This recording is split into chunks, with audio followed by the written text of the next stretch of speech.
कापसाच्या बाबतीत बोलतो, फर्टिलायझर आणि इन्सेक्टिसाइड याच्या किमती आज फार मोठ्या प्रमाणावर वाढल्या. या किमती त्यावेळेस होत्या, त्यावेळेस कापसाला भाव 11,000 होता आणि आज आहे. वाढलेल्या या दरामध्ये खताच्या वेचणीच्या सर्व 6,800 6,900.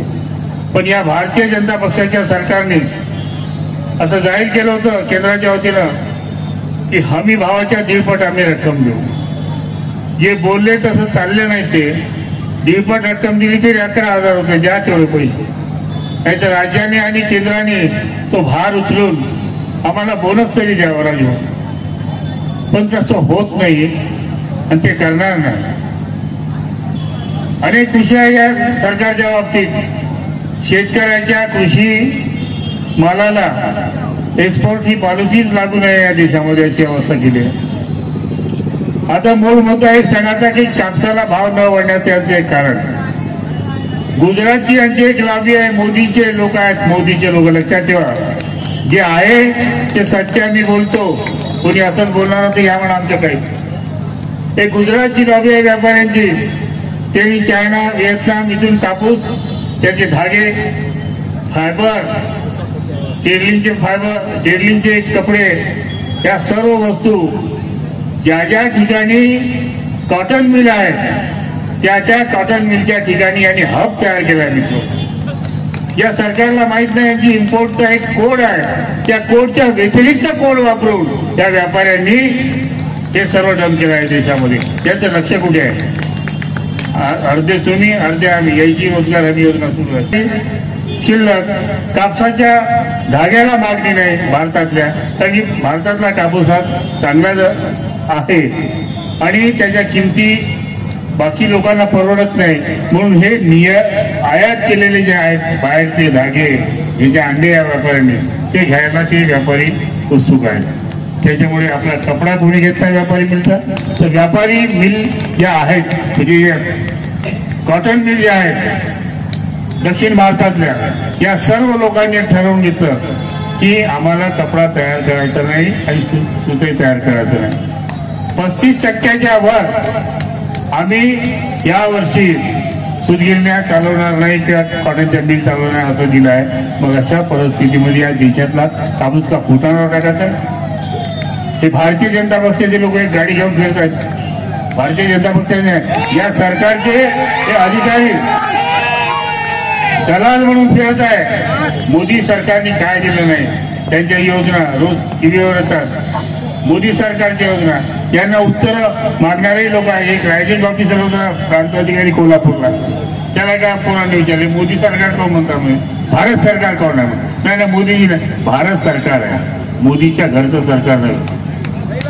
देशातून या लोकशाहीमध्ये निवडून आलेले लोक आहे ते भारताच्या त्या सिंबॉलच्या खाली बसतात ना, लाजा वाटायला पाहिजे यांना. भारत सरकार म्हणायला होते काय? आणि त्याच्या खाली मध्ये तिरंगा आहे, दुनियाभराचा भगवा पट्टा लावला, शेंदूर फासण्यासारखा तो त्यांना कागद. गावात येईल तर जाळून टाका, जमायची ह्याला मी तयार आहे. पेटवून द्या ना, पेटवून द्या, ते गाडीत पेटवून द्या. किती नाही पाहिजे या मतदाराला. अरे मनगडात दम ठेवा राजू, आम्ही हे थकलो नाही बरं. मनगडात दम आहे, याद रखा म्हणा तुम्ही. पुन्हा जर आमच्या वाट्याला जाल ते जमणार नाही पुढ्या मतदारसंघामध्ये. दुसरं एक महत्वाचं, तुरीचे भाव सुद्धा पूर्ण पडणार आहेत. आता 8-9 हजार असेल बाजारात. त्याला कारण सांगतो, यांनी 90 लाख टन तूर निर्यात केली आहे म्यानमारमधून. हे वस्तुस्थिती आहे. पुढच्या जानेवारीच्या पहिल्या आठवड्यात त्या तुरीचे भाव कसे गळगळतात ते पहा. अतिशय स्वस्त दरात तुरीची डाळ मिळेल लोकांना खायला. पण शेतकऱ्याचं काय? हे जे पॉलिसी आहे ती एक्सपोर्ट इम्पोर्ट मध्ये सर्व पॉलिसी आहे ती, म्हणजे पैसे घेऊन घ्यायचं आणि काम सुरू होऊ द्या. हे धंदे केले या लोकांनी. पीक विम्याच्या बाबतीत, सोयाबीनच्या बाबतीत, सोयाबीनचं भाव न वाढण्याला कारणही तेच आहे. सोयाबीनचा भाव ट्रिपल फीड रेट महाग आहे. लोक हे साधं तेल घेतात, त्याच्यामध्ये यांनी 65% सरकीचं तेल मिसळायला परवानगी दिली आहे. बरोबर तुम्ही भाऊ, तुम्ही भाऊ आमचे व्यापारी. 65% आकडेवारी आहे माझ्याकडे. तर 65% ते तेल जर तिथं मिसळलं तर गुटके नाजूबाचं गाव, मग रामदेव बाबाकडे जा, त्याचं दुकान सुरू आहे. त्या हरामखोराने जमीन यांनी दिली. दुनिया भरेचे बाबा येणार आहे यावेळेस, दुनिया भरेचे. शेवटी मोदीचा एखादा विषय. अशा परिस्थितीमध्ये आपण विचार केला पाहिजे. म्हणून सोयाबीनचे भाव सुद्धा वाढणार नाही. कापसाचे भाव जर वाढणार नसतं तुला जीव द्यायचा नाही, पण आत्महत्या करायची नाही, कोणाचे कर्ज परतफेड करायची नाही. त्या पतसंस्था आहे ना इथल्या, वणीतल्या असो कुठल्या असो, ₹1 भरून करायचे. मी बँकेच्या अधिकाऱ्यांना ठोकलो होतो. माझी खऱ्या अर्थात राजकीय ओळख झाली होती. मी 1989 मध्ये राहिली. असे सुटले घरात घालून मी चहाच्या पैशात दिले आमच्या आईने. कर्ज आहे म्हणजे म्हणलं भरतो आम्ही. नाही तुमचा कापूस द्या, आमच्या आधी असं कापूस देतो. ती चहाच्या पैशा उचल, पोहे उचलले मला येतो. हे पाहत राहिले का मी विचित्र मावसावर घराच्या बाहेर काढले सुद्धा 353 टाकायला खूप झाले होते आमच्या. अटक करा असं काय नाही. पोलीस माझ्यासोबत होते.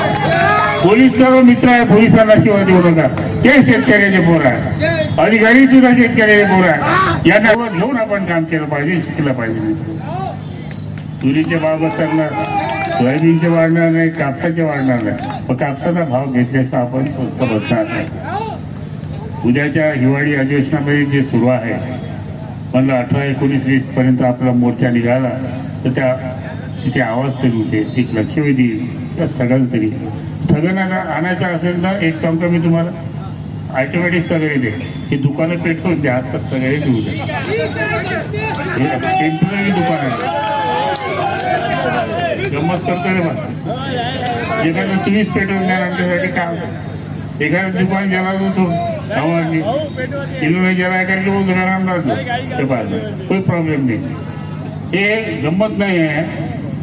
स्थगन यायची व्यवस्था येईल, लक्षात ठेवा मित्र. आमची चाल भविष्यातली तुरुंगात जाण्याची आहे. भविष्यात लक्षात ठेवा. प्रशासनाने लक्षात ठेवा. किती लोकांना हातपाय ठोकणार, स्वस्त बसणार नाही. अशा परिस्थितीमध्ये शेतकरी नागावला आहे. वन्य प्राण्यांचा आहे दोष आहे. माझी नगरपालिका क्षेत्रामधल्या शिवनं विनंती आहे कळकळीची. इथल्या महसूल विभागाच्या अधिकाऱ्यांना, वन विभागाच्या अधिकाऱ्यांना कळकळीची विनंती आहे. या शहरातले डुकरं राजे आमच्या गावाकडे आणून सोडले. डुकरं गावात आणून सोड, तिकडे गावाकडे सोडले. आमच्या माणसं म्हणे त्याचे कानाकापूर आले काय हे वणीतले हो, काहीच करत नाही. घरापर्यंत येऊन सोडून जाते. माल सांभाळायचा कसा. रात्री वाघाचा दहशत आपल्या परिसरात आहे ना. मग वाघाची दहशत आहे. कोणी पोलीस द्यायला आणि 12 तास कंटिन्यू विद्युत मिळाली पाहिजे. याचा बंदोबस्त मी लगेच करेन 3-4 दिवसात. घाबरू नका. जर त्यांनी 12 तास विद्युत दिली नाही तर या कोळसा खाणी बंद करायच्या, लक्षात ठेवा. जेलमध्ये नेलं तरी चालेल, पण या कोळसा खाणीला कुलूप लावल्याच्या विश्वास नांदेकर प्रस्ताव चालू आहे. आम्ही काय भांगण्या नाही भरल्या हातामध्ये. आमच्या कोळशाच्या वर्षावर या राज्यामध्ये हे राज्य कारभार करतात ना, आमच्या कोळशाच्या वर्षावर यांच्या विजेच्या कंपन्या चालतात. या राज्यातली वीज विकल्या जाते, वीज बाहेर विकल्या जाते. मग आमच्या शेतकऱ्याला काय नाही. पहिले शेतकऱ्यांचं बघा, नंतर बाकीचा व्यवसाय करू नका असं आम्ही म्हणत नाही. अशा परिस्थितीमध्ये आपण इथं आलात, आमच्या हाक्याला हो दिला. आम्ही शेतकऱ्यांसाठी काम करतो नेहमी. आणि शेतकरी बांधव आजच्या परिस्थितीमध्ये देशोधडीला लागलाय मित्र. कापसा घरात आहे लोकांच्या, एक बारूद म्हणून भरून ठेवल्यासारखा आहे. आज कापसाच्या जरी मला इथं मेटाडो बरेचसे दिसले, कापूस विकत जरी असले लोक अडचणी पाहिजे विकतात, कारण की वेचायला मजूर फुकट मिळतात. मजूर सुखी आहे, शेतकरी फार दुःखी आहे. विमा कंपनीचा विमा 2000 काही लोकांना भेटला, 3500 लोकांना भेटला. आता पुन्हा काही संख्या वाढून आली आहे. आम्ही प्रत्येक विमा कंपनीच्या ऑफिसमध्ये जिल्हा लेवलला राजेंद्र गायकवाड, आमचे जिल्हे दोन्ही जिल्हा प्रमुख, आम्ही स्वतः गेलो. आणि जे सर्वे झाला होता मित्र इथे, तो सर्वे अंबानीच्या कंपनी केला, रिलायन्सने केला. त्या सर्वेच्या वेळेस कृषी विभागाच्या एकाही अधिकाऱ्याच्या इथेही सह्या नाही. जिथे कृषी विभागाचा अधिकारी तिथे सह्या करायला नाही, ते परस्पर पंचनामे केले आणि परस्पर पंचनामे करून ते समोर गेले. या जिल्ह्यामध्ये 8 कोटी 9 लक्ष रुपये 1 रुपया प्रीमियम असा भरला होता लोकांनी. राज्य सरकारने त्याचा एक प्रीमियम भरला, त्या प्रीमियमचे काही पैसे लोकांना मिळाले. दुसरा हप्ता देऊ. केंद्राने दुनियाभराच्या योजना जाहीर केल्या, केंद्राकडे पैसे नाही, अशी अवस्था आहे. योजना तर खूपच आहे, कुक्कुटपालन देऊ, तुम्हाला अंक देऊ, तुम्हाला फळबागा देऊ. कुठं गेलं? शेत गाव तिथे, शेतीचं शेततळे, सर्व योजना बंद आहेत. फक्त टीव्हीवर पाहतो आपण, आमका त्या पक्षात पळाला, आमका या पक्षात पळाला, शरद पवार तिकडे जाणार, आम्ही इकडे राहणार, तो तिकडे जाणार, अजित पवार मुख्यमंत्री होणार, याच्याशिवाय दुसऱ्या बातम्या. याच्यापूर्वी 15 वर्षाचा इतिहास पहा. बाळासाहेब ठाकरे जिवंत असतानाचं एक सरकार आणि उद्धवजीचं सारखं सरकार चालू होतं. शेतकऱ्याला योजनांची कमतरता नव्हती उद्धवजींच्या ह्याच्यामध्ये. कोविड सारख्या व्यवस्थेमध्ये कुठल्याही जाती धर्माचा भेदाभेद न करता मान्य उद्धवजी ठाकरे साहेबांनी कोविडमध्ये फार मोठ्या प्रमाणात जगात नंबर 1चा मुख्यमंत्री. अशीच एक वेळ आली की दिवाकर रावते या राज्याचे 1999ला राणे मुख्यमंत्री होते, दिवाकर रावते सहकार मंत्री होते, आणि कापसाला भाव नव्हता, कापसाला नगदी पैसे द्यायचे होते भाव वाढून. 2300 रुपये सरसकट भाव दिला होता. कुठं ग्रेड नाही फ्रेड नाही, हे बाळासाहेबांनी सांगितलं तर जाहीर करा, बाकी मला म्हणायचं. ते बाळासाहेबांचे शब्द वचन म्हणून पाळलं लोकांनी, आणि त्या पद्धतीने शेतकऱ्यांना हात दिला. आणि सातत्याने आम्ही काम करीत राहिलो. आज रोजी आमचं सरकार जरी नसलं पण मतपरिवर्तन बरंचसं झालं आहे मित्र. शेजारच्या राज्यामध्ये काँग्रेस आला, इकडे MP मध्ये पुन्हा ते भाजपवाले झाले, त्याच्या EVM मध्ये घोटाळे. पहिले 10% बरोबर काढतात मतदान, 10%मध्ये पंजाब बरोबर दाखवला, 60 सीटाची लीड दाखवली. म्हणलं राजस्थानही जाते यांच्या हातातून.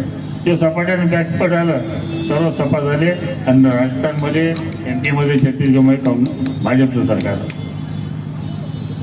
आता आमचे जे प्रतिनिधी आहेत ते जाणार आहे, त्यांना सुद्धा आम्ही वेगळं ट्रेनिंग देणार आहे भविष्यामध्ये.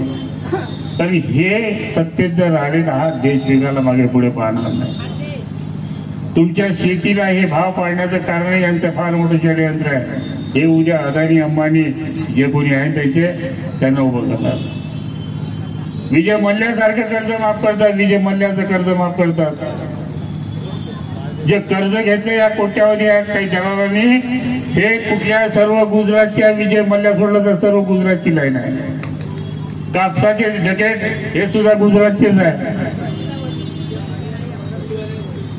ही व्यवस्था आहे, ही व्यवस्था मोडून काढायची असेल तर समोरच्या निवडणुकांमध्ये सुद्धा याचा विचार केला पाहिजे. निवडणुका कोसो दूर आहेत, पण आपला कापूस याला भाव मिळाला पाहिजे, यासाठी आजचा मोर्चा आहे. तुरीला सुद्धा भाव मिळाला पाहिजे. सरकारने घ्या, फेडरेशनचा कापूस घ्या, शिष्यावाले घेता येते 7,000 रुपये. परवडत नाही, परवडत नाही. आता हे तुम्ही एक संघाला आले तर सर्व होईल.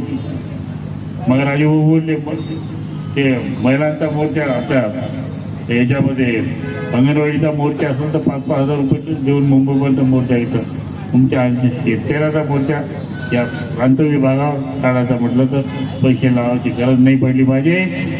आम्ही बोलावलं तेव्हा आपण आलं पाहिजे. आम्ही तुमच्यापर्यंत येऊ. आणि मनगटातली ताकद काय आमच्या रक्त नाही, पाणी नाही या मनगटामध्ये, रक्त आहे, लक्षात ठेवा.